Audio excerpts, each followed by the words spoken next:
नमस्कार दोस्तों। आशा करते हैं आप लोग स्वस्थ होंगे। ईश्वर आप सभी की मनोकामनाओं को पूर्ण करे। मैं राय सर एकांश एकेडमी ऑनलाइन प्लेटफॉर्म पर आप सभी का स्वागत करता हूं। जैसा कि हमने अपने पिछले वीडियो में बताया था कि हम आने वाली वैकेंसियों के बारे में आप लोगों को जानकारी देंगे और उसकी विधिवत क्लास चलाएंगे। आज हम आप लोगों को एक बम्पर वैकेंसी जो उत्तर प्रदेश में आई हुई है, यूपी होमगार्ड भर्ती, इसके बारे में जो नोटिफिकेशन आया है उस पर थोड़ा सा डिस्कशन करेंगे और इस बात को भी बताएंगे आपकी क्लासें कब कब कैसे कैसे संचालित की जाएंगी।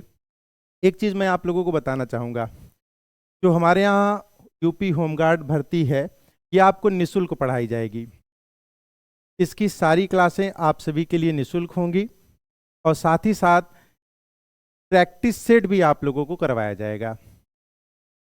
थोड़ा सा इस वैकेंसी को कैसे कैसे फॉर्म फिलअप करना है इस पर आइए हम नज़र डालते हैं। इसके बाद की डिटेल के बारे में बताया जाएगा कि कैसे कैसे कौन कौन सा विषय आपको पढ़ना है, हमारी क्लासें कैसे कैसे चलाई जाएंगी पर हम देखेंगे। आइए थोड़ा सा एक बार नज़र डालते हैं उत्तर प्रदेश होमगार्ड भर्ती। अगर हम बात, जैसा कि आप सभी लोग जानते हैं कि कुल रिक्तियां लगभग 41,424 पद हैं।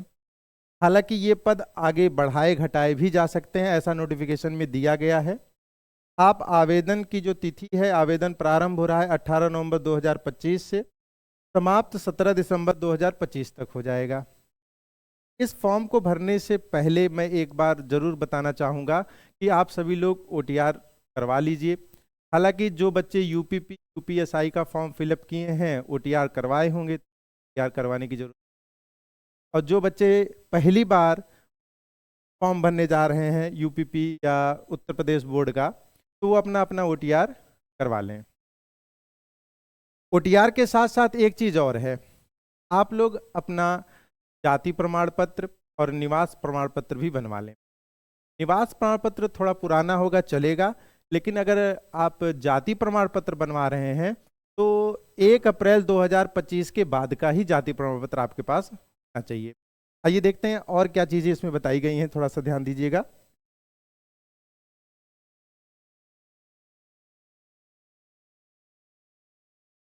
दो की संख्या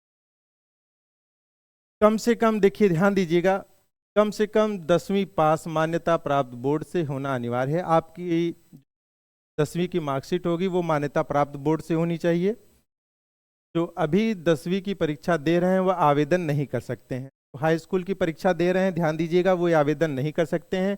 जो पास आउट हो गए हैं 11th-12th में या आगे बढ़ गए हैं वो जो है इस फॉर्म को फिलअप कर सकते हैं। आयु सीमा की बात करें तो ये आपका 18 वर्ष है न्यूनतम आयु, और अधिकतम आयु 30 वर्ष है। और यहाँ देखिए ध्यान दीजिएगा, 1 जुलाई 2025 को आप 18 साल हो तभी आप फॉर्म फिलअप कर सकते हैं। इसके अलावा थोड़ा सा ध्यान दीजिएगा, आरक्षित वर्गों के लिए SC ST OBC, हाँ उम्र में भैया छूट है। ये 18 से जो 30 आपका यहाँ पे बताया गया है ये जनरल के लिए है। यदि आप SC ST OBC कैंडिडेट हैं तो आपको 5 वर्ष की छूट प्रदान की जाए।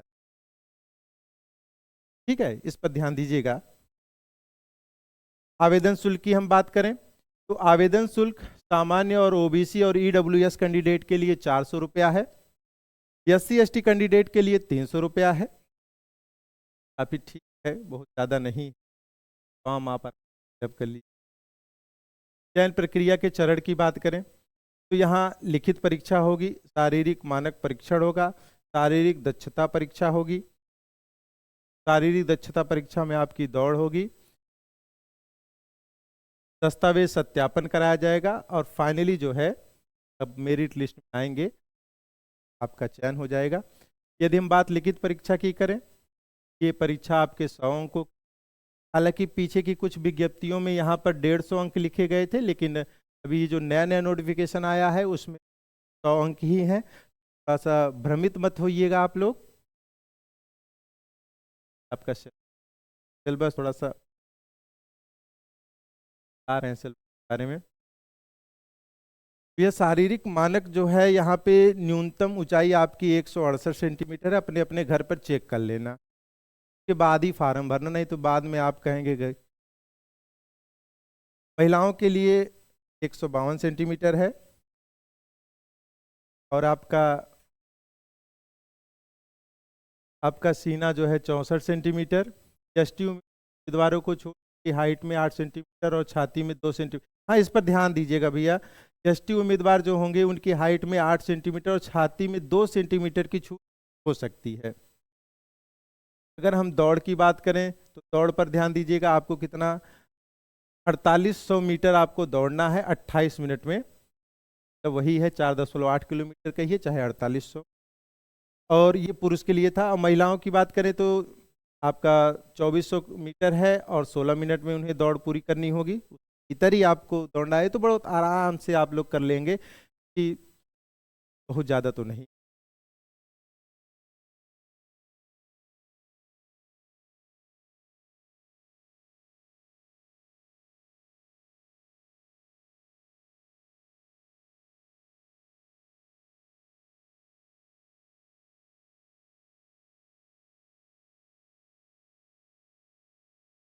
सामान्य ज्ञान।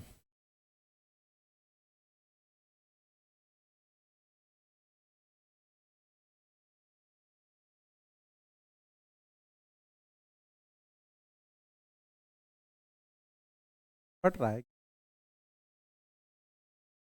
ये दिख रहा है। देखिए भैया, सामान्य ज्ञान है, सामान्य विज्ञान है, आपका जीके का पोर्शन आएगा। साइंस जनरल साइंस है, सिंपल साइंस आपका आएगा। भारत का इतिहास भी सिंपल रहेगा। मतलब आप लोगों को विषय विशेषज्ञ यहाँ बनने की जरूरत नहीं है। आप सिंपल जो है अपना अध्ययन करेंगे। आपको बकायदा एकांश एकेडमी प्लेटफॉर्म पर ये सारी चीज़ें बताई जाएंगी कि आपको कितना पढ़ना है, क्या पढ़ना है, क्या छोड़ना है, कैसे करना है। ये सारी गाइडलाइन आपको आपके टीचर द्वारा समय समय पर बताई जाती रहेगी। हर टॉपिक को बताया जाएगा और उस कैसे आपको याद करना है, किस टॉपिक को आप कैसे याद कर पाएंगे, ये सहजता के साथ आपको बताया जाएगा, ताकि उसे आसानी से आप स्कोर कर सकें।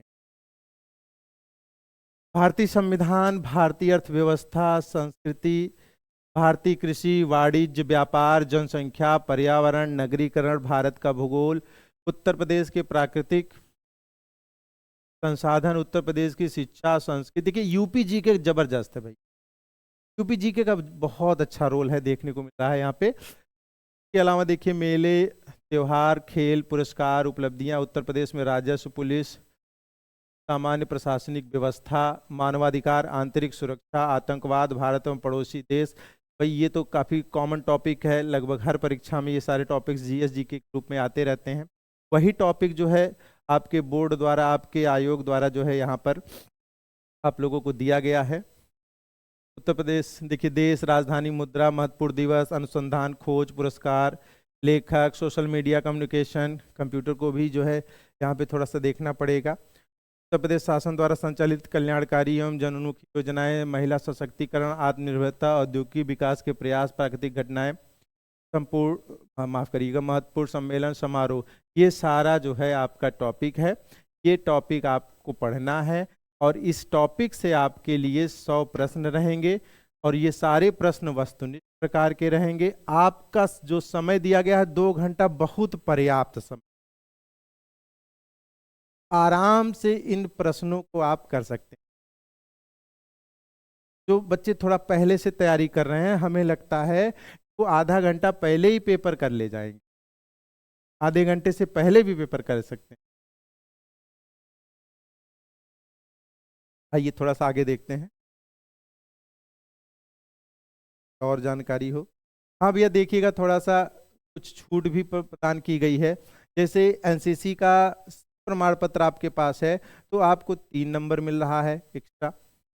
बी प्रमाण पत्र है 2 अंक, ए प्रमाण पत्र है तो 1 अंक, भारत स्काउट एंड गाइड प्रमाण पत्र है तो आपको 1 अंक मिलेगा। ड्राइविंग लाइसेंस है तो आपको 1, हालांकि यहाँ पे ड्राइविंग लाइसेंस लिखा गया है लेकिन ड्राइविंग लाइसेंस के लिए भी आपको 1 अंक मिल रहा है यहाँ पे। आईसीयूमा की बात हमने पीछे कर ही ली। आपके आपकी एज की बात की गई है यहाँ पे, कब से कब तक जो है आपको ये सारा जो पीडीएफ है आपको हमारे डिस्क्रिप्शन लिंक में भेज दिया जाएगा, आप लोग उसे देख लीजिएगा। अगर आप लोगों को कोई समस्या होती है, कोई चीज़ समझने में कोई दिक्कत आ रही है कि, फिर आप हमें करिएगा, कमेंट करेंगे तो हम आपको जवाब देंगे। और कोई भी समस्या होगी तो आप कमेंट के माध्यम से आप हमें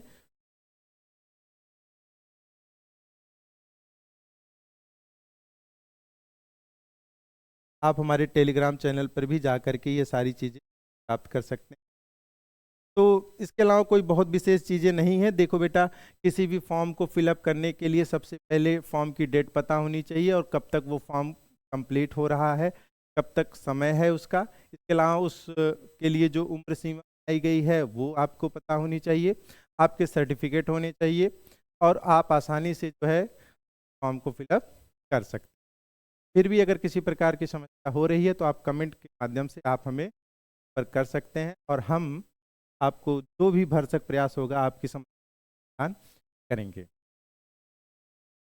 हमारे इस काम में अगर आपको लगता है कि हमने थोड़ी बहुत आप लोगों की मदद की है, अगर आप लोगों को इस वीडियो से कुछ भी फायदा होता है, कृपया इस चैनल को लाइक, सब्सक्राइब, शेयर करें। बहुत बहुत धन्यवाद। जय हिंद, जय भारत।